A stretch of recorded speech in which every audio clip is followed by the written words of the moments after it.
things I need to do, first of all, because we had the Liberty Tour last weekend. Did everybody pick up an inundation map? Okay, well, there's some in the back. Carla, do we still have some in the back? There's still, I think two. Okay, there's some in the back there, and then I have some over here. One of the most important inundation maps ever created, I guess, because they're so important that the Department of Water Resources doesn't even know they produced it. Did you know that? We found that out at the meeting the other night. I want to thank Jan. Where's Jan?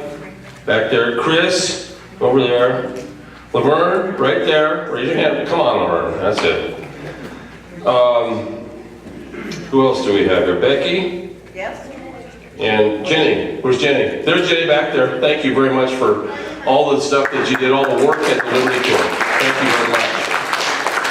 And I also want to congratulate the Republican Impact Group. Did I say it right? How do I say it? California Impact Republicans. Oh, that's really bad of me. The California Impact Republicans, correct? Yes. Sutter, Yuba, Constitutional Republicans. The California Impact Republicans is the state group. Sutter, Yuba, Constitutional Republicans is the subchapter. Okay, and now with that, we all as a Tea Party need to stand in the afterglow. Because, I mean this is I think something that was very significant. Because there's probably not one Tea Party in this state, maybe even the nation, that pulled off what happened last weekend. There were two major events, north and south in California, that this Tea Party was part of, and a big part of, in each one. The Liberty Tour, and where was it down there, where? Coalinga. Harris Ranch, where it smells so good. And the food's great, right. But I understand they serve chicken down there, not steak. What's up with that? Chicken salad. Chicken salad, there you go. But anyway, congratulations to everybody, because that's really, I think, a great gesture about the Tea Party. And it shows you how much influence we have as a Tea Party, believe it or not. So there's a lot of, I think that I didn't get to check in on that, the report on what happened down there. I heard it went really well though, is that right, Carla? I'm not going to talk to Larry or anybody. Bill was there, right? Here. All right, Carla? Yes. All right, uh-oh, she's got a microphone, watch out. Watch out, here I am.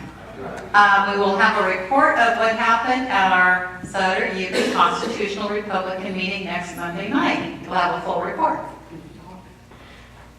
Okay? Okay, where is that? Oh, one thing that this crowd would be interested in, including all the people that won't come to our Sutter Yuba Constitutional Republican group, is that the CIR voted to support State of Jefferson movement. Yeah.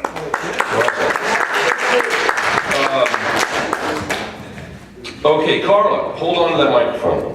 Yes, sir. We have some other things to announce, and it's in the bulletin also. The position by not only you, but by Sutter County on SB 54, which is sanctuary county city status, state status, correct? Yes. And SB 54 is actually the state bill. Sanctuary state. Sanctuary state status. Carla, bring us up to date on what happened there. I made it happen. One person can make a difference. It's awesome. I reported to the people on our mailing list that Yuba County passed the opposition to SB 54. Yuba County. One of our members asked me, is Sutter Youth Tea Party going to do anything? And I facetiously responded, I'll get right on that because I have lots on my plate.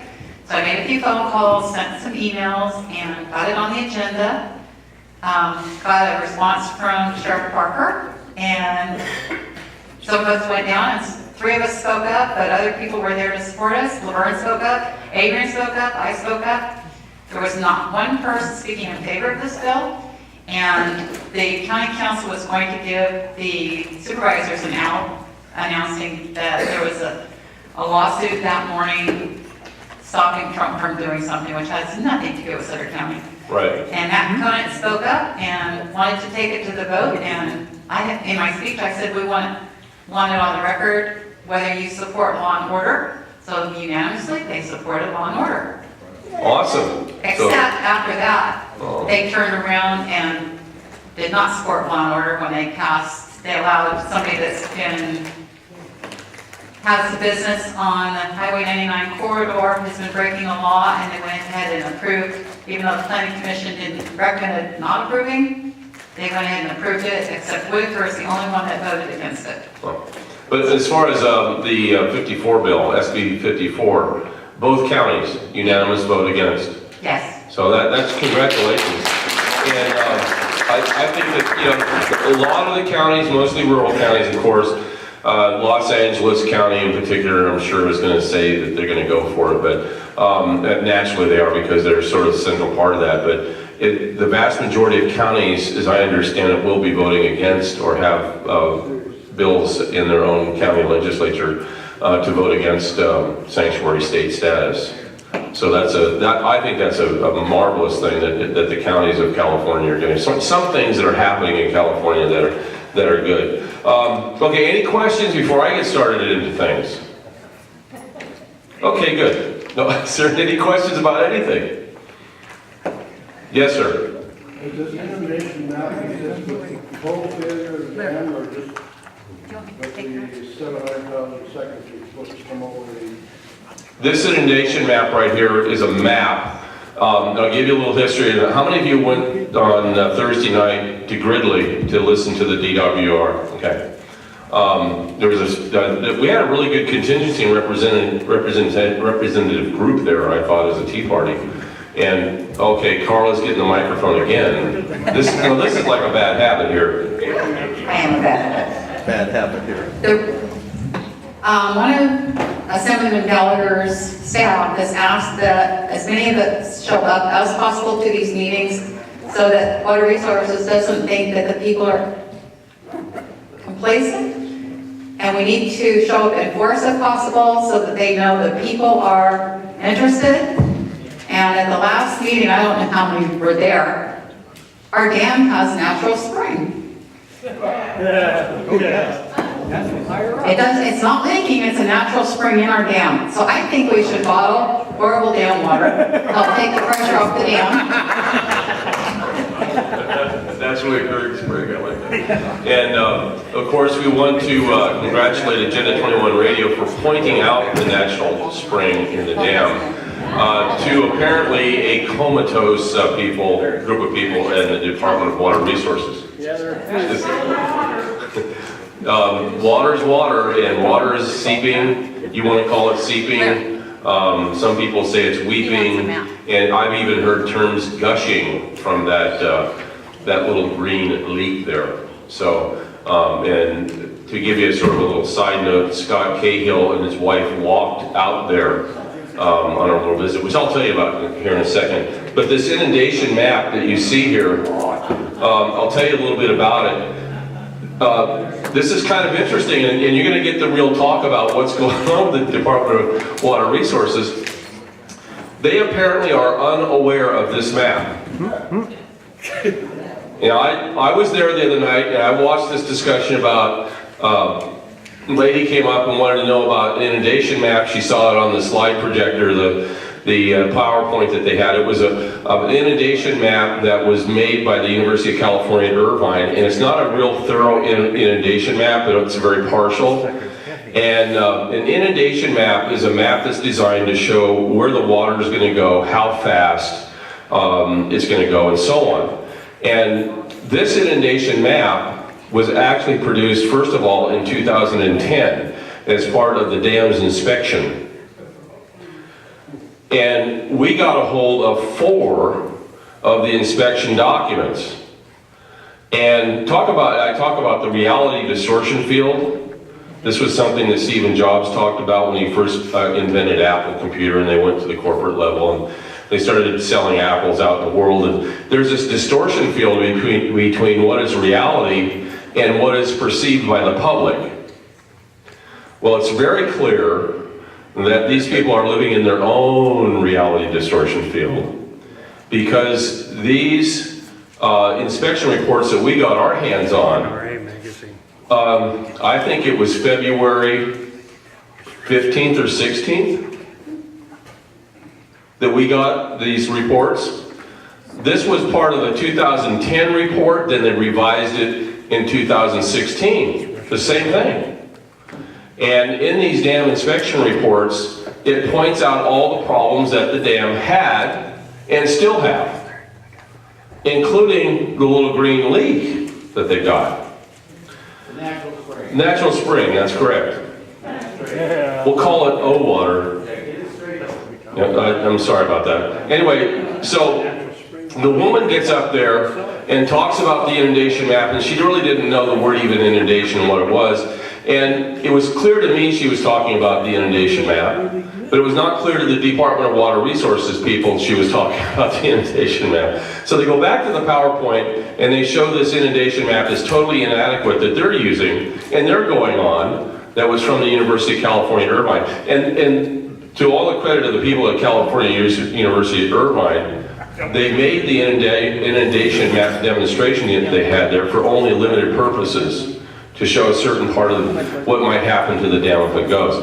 This map right here was prompted because of potential lawsuits and the fact that during the inspection reports they're talking about the emergency spillway probably failing, and also problems with the main spillway that we now know of as legend. So they produced this, I think, because they wanted to get away from liability issues and say, look, California, this is what will happen if there's a complete catastrophe of the dam. If there's a complete failure, dam failure. So this is the map. This is the map right here. The best one we could probably come up with. And this one here shows that the dam would inundate as far south as Isleton. And you read the numbers that's in here, the numbers come out, and this is where you've heard me say this on the radio, or I've talked about it here, that there's going to be about 24 feet of standing water where we stand right now, above us. And it'll be about 14 feet in the Sacramento area. The water could rush out at 100 miles an hour out of the dam and wipe out Oroville in a 100-foot wave. Okay, so these are some realities.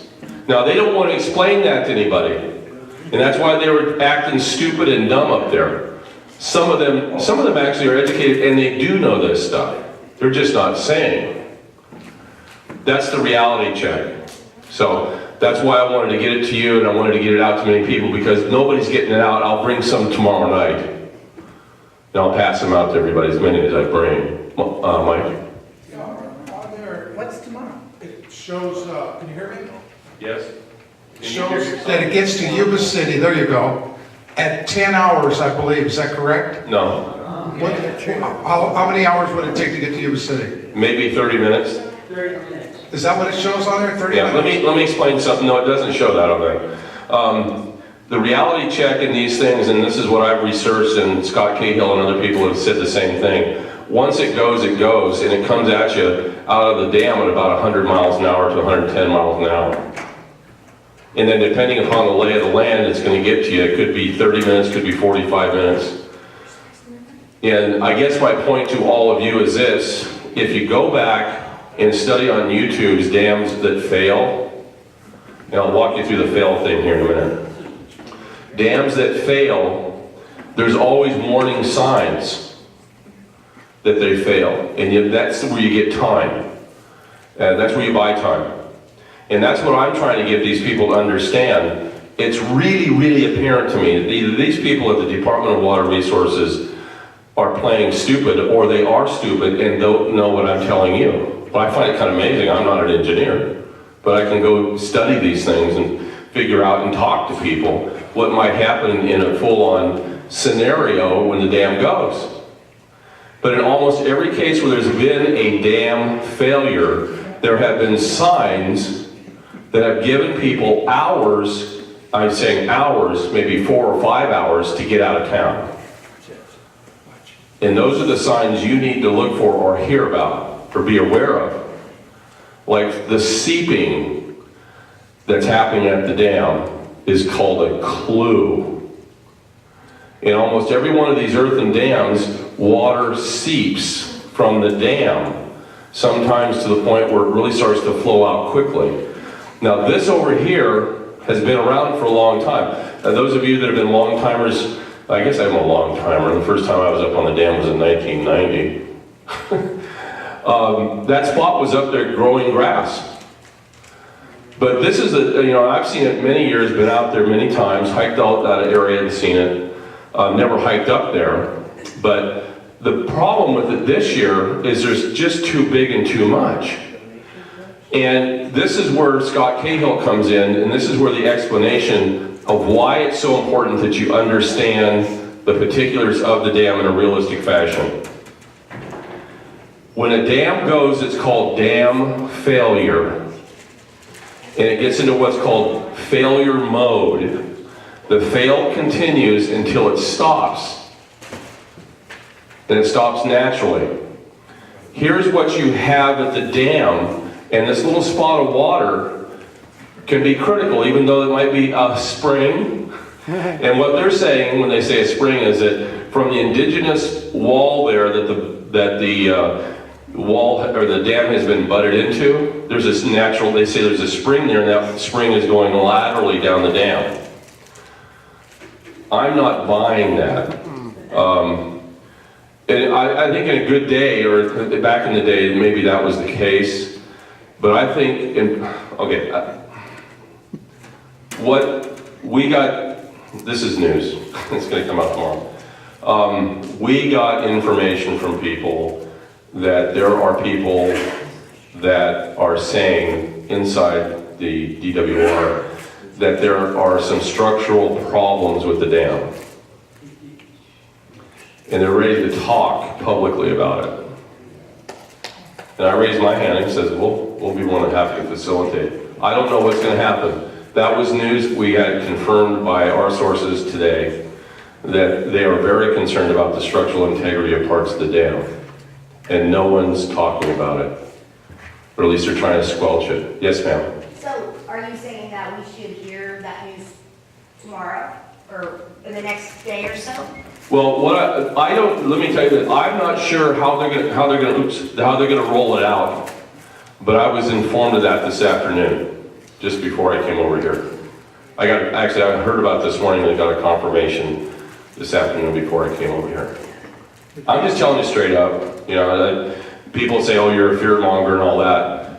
Well, I'd rather be called a fearmonger and everybody live later than to be called, oh, this is such a nice thing that Bill Croyle did. That kind of garbage. I'm just not going to do that. So I would have a heads up, and that's all I'm telling you about, have that heads up, that there are some people that are grumbling within the DWR and within the state about the structural integrity of the dam. We have heard that. That's where I'm going with it. I'm not declaring, I'm just saying this is what, I'm telling you what my sources have told me. And they're really good sources. And so we're still investigating some of it, and I've had a conversation with 2 people about vibration at the dam. Apparently there's some vibration that's going on at the Kelly Ridge that they don't want to talk about. Deep vibrations that are shaking windows in houses. Don't know what that's about. Question back there? Yes, sir. So does this, maybe just going off your sources, you can't say it for sure, if it just seems like it's an inevitability at some point, like it can't be fixed. I don't know if your sources who know are more intelligible than I am, or engineers or whoever, know if we can't even fix it, if it's just gonna have to happen at some point. Oh, and that's a very good question. And let me get back on track here. Kind of like the teacher loses track of the subject. I wish I used to do a lot. Dam failure mode, okay? Dam failure mode, like I was talking about, the dam fails and goes into failure mode and then continues until it stops. And you see that in the videos of some of these dam failures, where the water just drains out from a V-notch type of thing. It just drains. There's nothing you can do to stop it.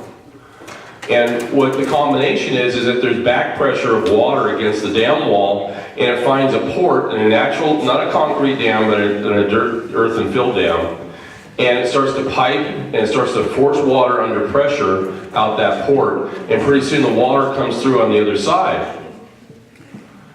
And after it channels, what it does is it liquefies, the earth-filled portion of it, or the aggregate. It so liquefies, then it just becomes liquid and just starts to spew out. And then it drains out the front. And pretty soon that drainage just turns, because of the pressure of the water behind the dam, just turns into like a fire hose. And that's what causes the earthen dam to be destroyed. Or you can have the other part of the failure, which was the failure that happened at the emergency spillway, which is what I witnessed on the 11th when I went up there and watched the water going over the emergency spillway. Weird, I said to myself, you know, and in fact, it was really funny. I got a clip of a news guy who was talking about that whole thing, and I was witnessing it at the same time, and I didn't realize it until the day I was listening. But they were actively trying to pump shotcrete into that portion of the emergency dam at the time when I was up there watching the water flow in it. But anybody in their right mind could see that that earth was going to be torn right out underneath the weir. And what happened, because they allowed the dam to fill and not get the water out the spillways, it started to create a wall of water going over the emergency spillway, and it started to undermine the spillway.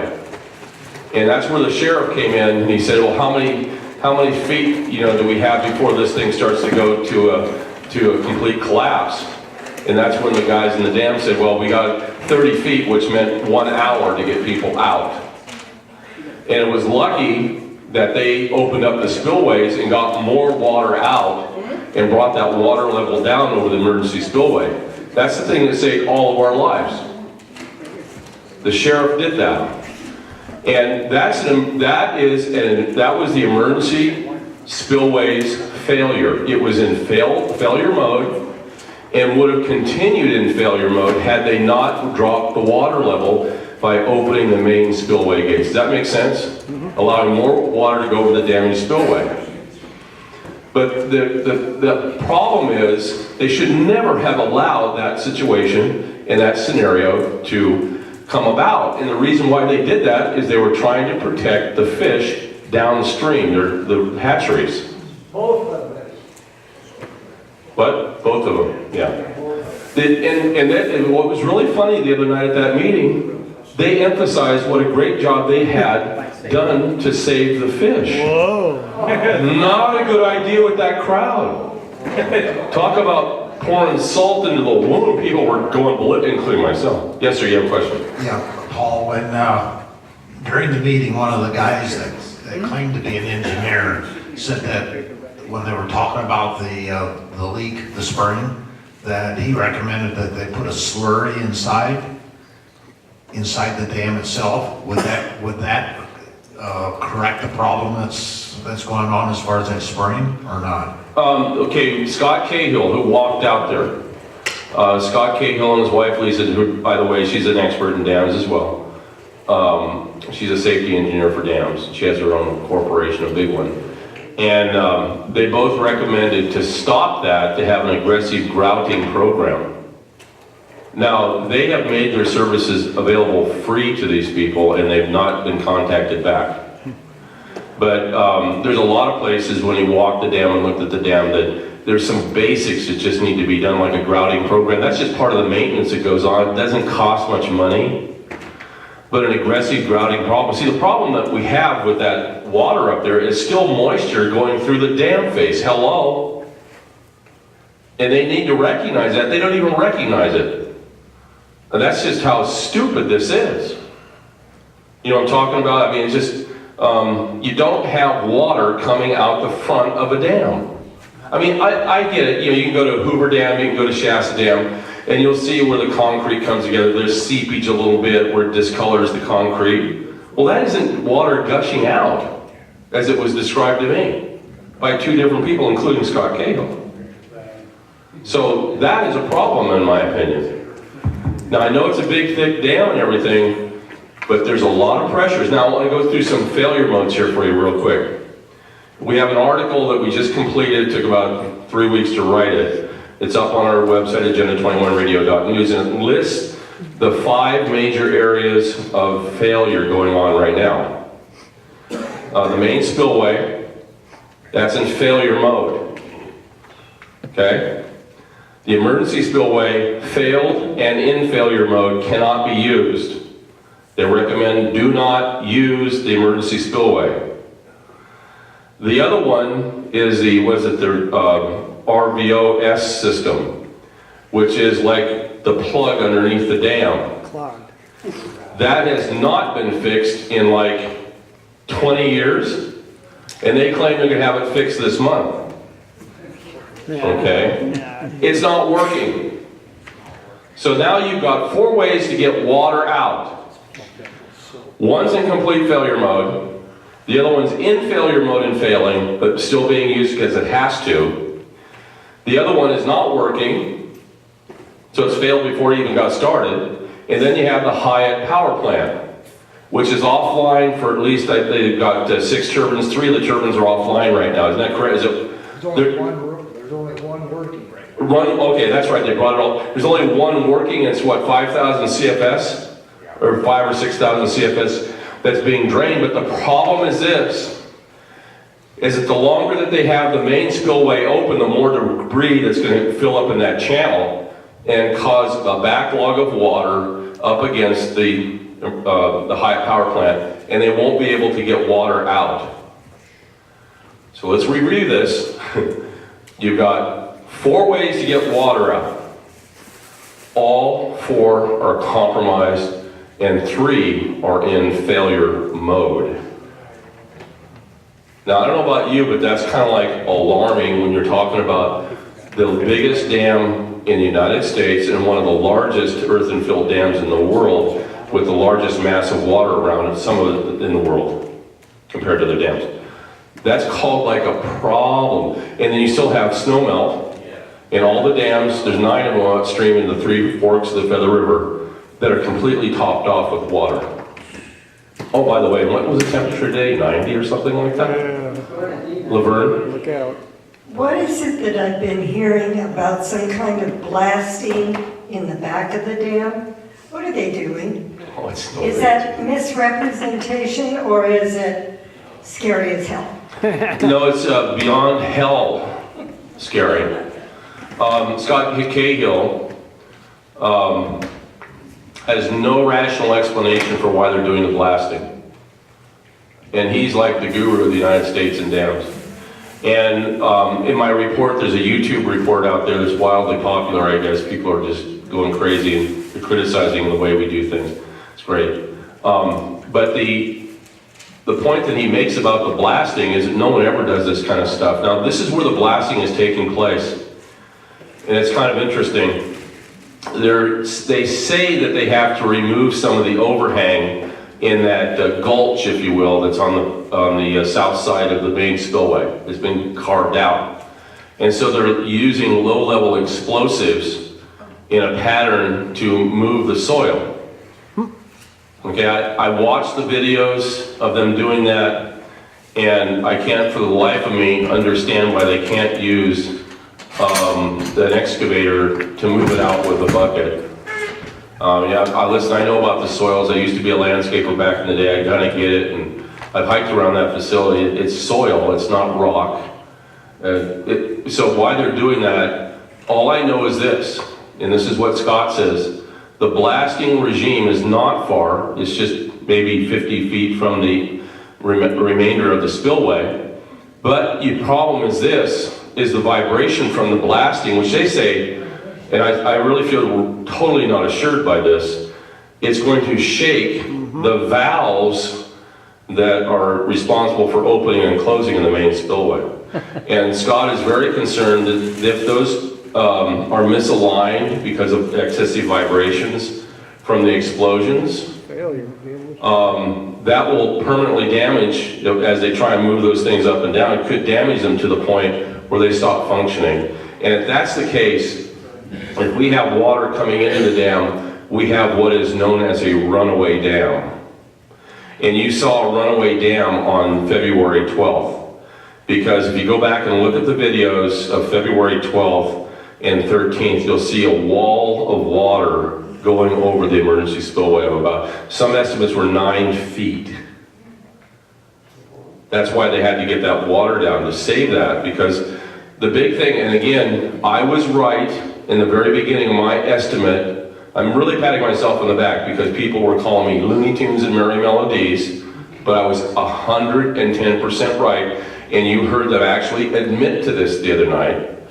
And that what that would have done is it would have shattered the dam, the weir portion of the emergency spillway, and carved out a channel in the existing hillside, which would have completely let all the water out of the dam. I said that, and guess who said it the other night? Bill Croyle. After months, they finally come out with that. So we were right in that estimate, we're right in everything else that's going on. The valves could lead to a runaway dam, and that's what we don't, because if you have system failure after system failure, get it? What's going to stand up to everything? Yeah, question?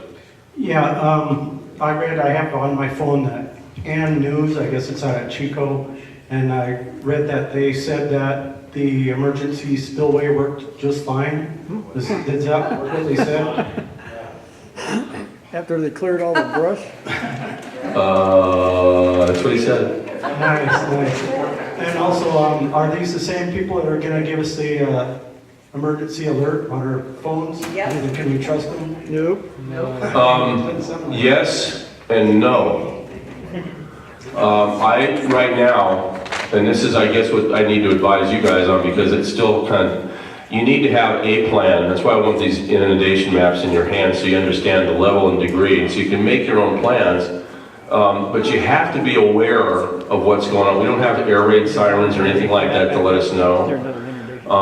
One, I would suggest you learn to look for all the signs and symptoms, as I was talking about tonight. If they will in fact do that and provide information to the public, that if seepage starts to occur, then that's a red signal right there. People ought to be ready to get out and be gone. And move, go, just get out. And if that buys us an hour or 2 hours or 3 hours, and the Teton Dam, it bought them a whole afternoon. And I suspect that if we get to dam failure mode like they could happen up there, we'll have several hours if we have plenty of warning. Does that make sense? So that's the survivability thing there. So I say, get your own system of accountability in terms of, you can go to my website, I've got a thing on the whole emergency scenario. Butte County has the Butte County Sheriff, the guy is a star. They put together a great evacuation type of process and plan. We have nothing here. We have no warning here, we're just wide open. Yes, fine. Sharon and I, a few years back, we used to have a tour, you go down to the bottom of the dam, they show the turbines and all that stuff. And we were walking through it, I told Sharon, I said, you know what, look at that glass. And then the guy turned around and he said, oh, that thing? I said, yeah, that's water leaking out there, isn't it? He said, yeah, it leaks all the time. And I said, what? He said, yeah, it leaks. But now, what you're saying now, I have no idea. You know, of course, you can't go down there no more, but maybe that leak is going to get bigger. Glass is super thick. Here's the problem that you have with a lot of these leaks is once you get into dam failure modes, okay, for systems, then small little leaks that have been persistent, all of us, if they haven't had a grouting program, and none of that's been taking place up here. Dominoes. That's the thing, nothing's been done. This is Jerry Brown's baby, by the way. I don't want Bill Croy to hang for this. I gotta tell you, I'm gonna stick up for Bill Croy. 110%, I'll stand by him. And I'll tell you why. Because he's the patsy. He's the fall guy that everybody wants to point the finger at.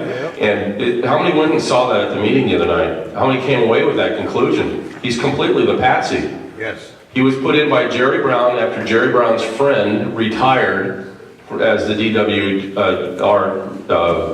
head in January. In 3 weeks, Bill Croyle, being the acting person, has handled the whole Oroville Dam situation. And so he's just making it up as he goes. He doesn't know.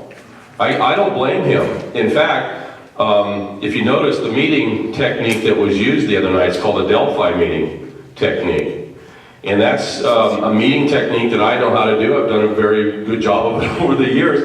It's designed to, who's ever sponsoring the meeting, to make sure that the public goes along to what you want them to say, to think, and say.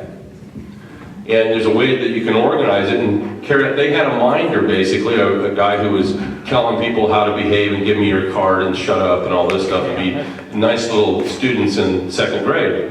Isn't that right? It's kind of funny. And I wanted to get up there and say, look, buddy, I used to do this, so don't, but I'm not ready to do that yet. Anyway, so Bill Croy can definitely answer the questions. He doesn't need a minder. We don't need that kind of stuff. But that guy's there only to make Jerry Brown look good. That's why he's there. And this whole thing is Jerry Brown's fault. All of it. He's known since 1977, when he first got that report about the earthquake in Oroville Dam in 1975. He was governor of California in 77, and he got that report. And he's had all the subsequent reports, including reports with this map on it. Which leads me to this, Jerry Brown the Dam Buster. Jerry Brown wants to break and destroy dams in California and all the western United States. So much so, and I brought this up at the last meeting, he brings in Bruce Babbitt. Now, if you want a real bit of information, listen to my show tomorrow with Patrick Wood, because we're going to divulge a few things. We're going to divulge the fact that guess who is Bruce Babbitt's really, really, really good friend. Now, Bruce Babbitt was the Interior Secretary under Bill Clinton. But who was his really, really, really good buddy who helped him to establish tearing down dams in the western United States in the early 90s?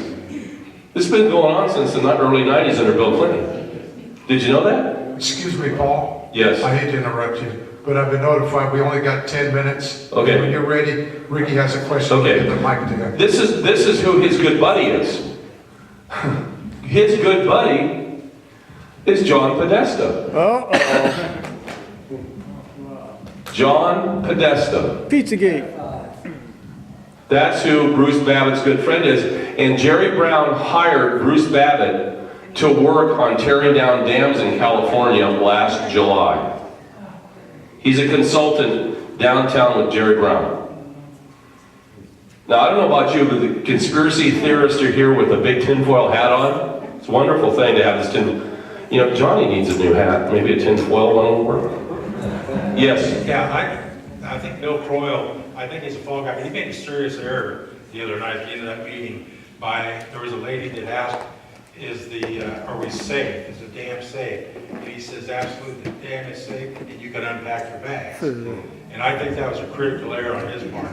And because now that goes back into that negligence thing versus gross negligence. And you know, when you're dealing with people's lives, that's a whole different theory. Yeah. And I watched there was a video that you shared. It's a 365, I believe. And I watched that. It's like 3.5 hours from the whole Mary Ann the other night.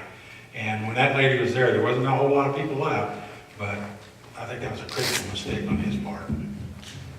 From a negligence standpoint, yes. Yeah, there's gross, there's all kinds of negligence going on here. It's just phenomenal. Yes, sir. Question. I got one more question because we got to wrap it up. Laverne's even back there. It's happy hour. I get it. Yeah. Okay, but I don't know where the hell you're going to go based on this information. You have to go to the high ground west of I-5, or you have to go across the Feather River over into Yuba County into the foothills. Right. Everything else is inundated. Correct. You said there was 20 feet of water in Meredith, Yuba City? 24. The ground in Yuba City is elevation 60, so that'd be elevation 80. How that goes up into the views. Yeah. So I don't know, this tells you, you don't have much choice. Well, it tells you that what my point to all this is that you got to make the plans now, follow the plans and get out, see what the signs are, and then act on what you see in advance. And you will have, I believe there's going to be time. Last question, and then we have to go to happy hour. Didn't Cahill say at the Freedom Rally that if the water gets to 901 foot, get the hell out and take a long vacation? 901. You mean the Liberty Tour? I mean, Liberty Tour. Yeah, I didn't go to the Freedom Rally. Yeah, in fact, I have a marker for myself, and it's 870. If it gets to 870, I'm out. That's just, and you have to study the dam things there. And so there's going to be another runoff of water here pretty soon. They brought it down to 835 right now. which is commendable. I like that. I'm gonna, go home and sleep tonight. But then when that snow melt hits and the water starts rising, we've got to be aware. And all that information is on our website. It's also on other websites from the DWR. They actually do a pretty good job on that stuff, except when they don't want you to know about certain spills, which is interesting. We have to prod them. Last question, then we're out of here. The foundation graph shows you that apparently this is 4.5 million acre feet of water, because that's the water capacity of the dam. Is that correct? It's 3.5 million acre feet of the capacity of the dam, but you also have water coming in from upstream rivers and stuff, downstream rivers, upstream rivers. Yeah, that's the other 100. Yeah. John, you had a question? No more? Oh, you've been such a pleasant group of people. I love that. Thank you very much. And you can listen to the show. By the way, I left on tonight last Sunday's program. If you tune to 1410 AM, you can hear Scott Cahill in the interview that hasn't been released and won't be released until tomorrow. It's on right now, or it'll be on in the next couple minutes. So 1410 AM, KMYC.